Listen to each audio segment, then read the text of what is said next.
Bonjour à tous et bienvenue à ce nouvel épisode de Carnivore.tv où aujourd'hui il sera question de notre chère métropole. En effet, Montréal est riche dans le domaine de l'histoire de l'art avec plusieurs trésors qui n'attendent qu'à être découverts.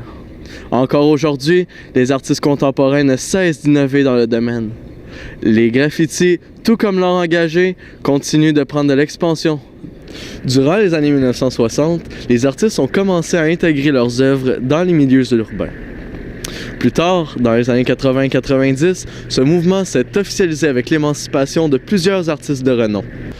Le graffiti continue de gagner en popularité au point d'être maintenant la forme de vandalisme la plus commune, avec 35% des actes commis. Notre journaliste Christophe Scott s'est penché sur l'émergence de cette forme d'art ainsi qu'à sa professionnalisation. Le graffiti est une forme d'expression artistique qui a longtemps été considérée comme quelque chose de très marginal par notre société.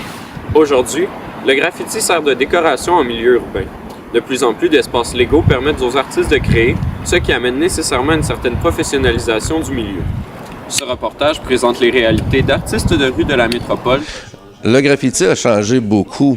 C'était très marginal à ce moment-là. Aujourd'hui, les graffiteurs sont très en demande. Il y a des gens un peu partout à travers le Québec, même à travers le monde, qui nous appellent pour faire des murales, faire de l'animation. Donc, être un graffiteur et maintenant, aujourd'hui, être un artiste là, qui est devenu mainstream. En 2008, l'administration de Montréal a dépensé 3,3 millions de dollars dans le nettoyage de graffitis sur une surface de 150 000 mètres carrés. Toutefois, la ville a aussi décidé d'investir dans la création de 11 murales artistiques réalisées en collaboration avec l'organisme MU.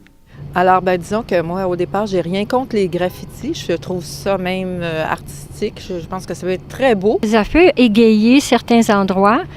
Ce que j'ai de la difficulté à accepter, par contre, c'est quand il y a des expressions un peu, comment je dirais ça, brutales. Dans l'arrondissement sud-ouest de la ville, les graffitis sont si nombreux qu'il existe un programme municipal grâce auquel ils peuvent être nettoyés gratuitement.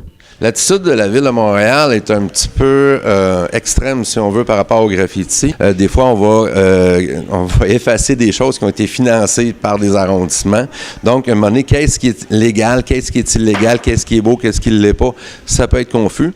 L'inspecteur de police Éric Lalonde estime que la majorité des graffitis sont réalisés par des jeunes d'entre 12 et 16 ans qui ne sont pas nécessairement associés à des milieux criminalisés, la plupart ne cherchant qu'à s'exprimer artistiquement et à briser l'ennui.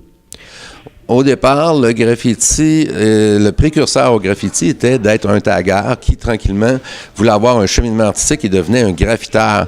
Aujourd'hui, on a des tagueurs qui ne veulent pas devenir des graffiteurs. Donc, c'est vraiment deux mondes séparés. Il y a plus de chances que les grosses pièces deviennent légales et rémunérées comme les murales, mais le bombing ne sera jamais accepté parce que c'est de la controverse.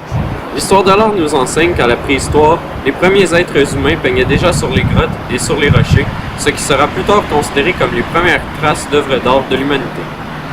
De nos jours, des graffiteurs de renom, tels que l'artiste de rue Banksy, ont déjà suggéré l'idée selon laquelle les graffiteurs d'aujourd'hui sont les artisans du patrimoine historique pour les millénaires à venir. C'était Christophe Scott pour Carnivore.tv à Montréal. Édouard Manin est reconnu comme étant le premier artiste à avoir réalisé des œuvres dites engagées. Sa peinture, l'exécution de Maximilien, est l'œuvre qui aura lancé le mouvement de l'art moderne et controversé. Encore aujourd'hui, l'art engagé ne fait pas l'unanimité. Toutefois, une galerie d'art nommée l'Usine sans issue a été créée afin de regrouper des artistes qui s'expriment de manière crue sur certains sujets.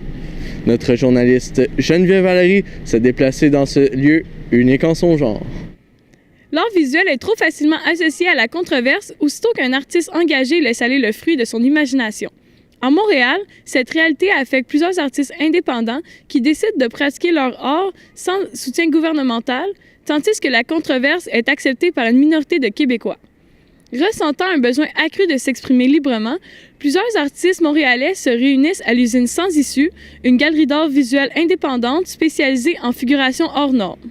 Nous nous penchons sur la pratique de ces artistes trop engagés, voire même trop marginaux, qui, de ce fait, deviennent le sujet de plusieurs débats.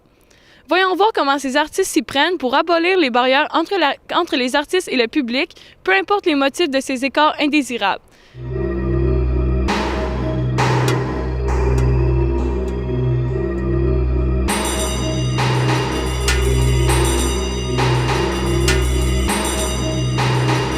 L'usine Sans Issue est une galerie d'art visuel indépendante spécialisée en figuration hors norme.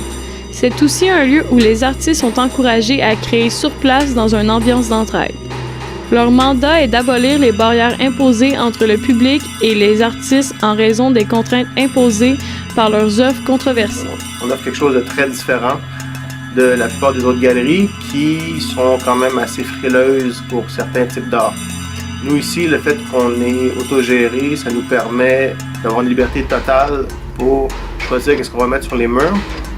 L'usine Sans Issue est présentement en train d'exposer Stupre, une exposition à saveur érotique pour souligner la fête annuelle de la Saint-Valentin. Érotisme ou pornographie? Si les gens trouvent ça trop choquant, ben ils l'achèteront pas. C'est-à-dire qu'ils vont peut-être pas accrocher, par exemple, pornocratie en fait dans leur salle de cuisine, parce que dans le fond, ça ne conviendrait peut-être pas.